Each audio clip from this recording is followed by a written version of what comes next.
2 men have been sentenced to death and 3 more jailed over a clash in China's far west Xinjiang region that left 21 people dead. The incident happened on 23 April in a town in Kashgar prefecture. 15 officials or security personnel were among those killed. China said it was a planned attack by a violent terrorist group, but other accounts dispute this, attributing the confrontation to ethnic tensions in the restive region. Xinjiang is home to the Muslim Uighur minority, who make up about 45% of the region's population, but say an influx of Han Chinese residents has marginalized their traditional culture. The authorities often blame violent incidents in Xinjiang on Uighur extremists seeking autonomy for the region. Uighur activists, meanwhile, accuse Beijing of over-exaggerating the threat to justify heavy-handed rule. Verifying reports from Xinjiang is difficult. While foreign journalists are allowed to travel to the region, they frequently face intimidation and harassment when attempting to verify news of ethnic rioting or organized violence against government authorities. The BBC team that visited the site of the incident to try to clarify details were taken by police to a government compound and subsequently ordered to leave. Religious extremism. The 2 men sentenced to death by Kashgar's Intermediate People's Court on murder and terrorism charges were named in state media as Musa Hassan,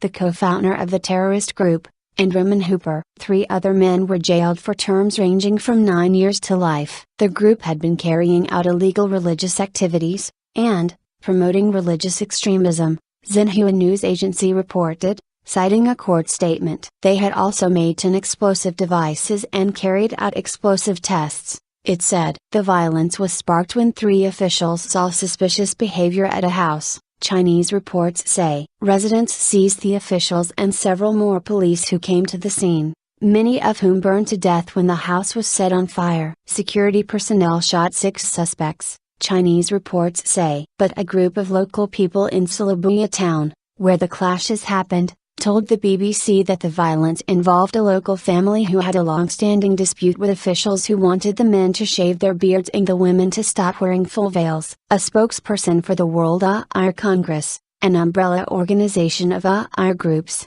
also disputed the government's version, saying the clashes were a result of a government cleanup campaign. The incident comes amid rumbling ethnic tensions between the Muslim Uighur and Han Chinese communities. In 2009, almost 200 people, mostly Han Chinese, were killed in deadly rioting in Xinjiang's capital, Urumqi. There have been sporadic eruptions of violence since then. In June 2013, 35 people were killed in rioting in the township of Luk, about 200 kilometers, 120 miles, southeast of Urumqi.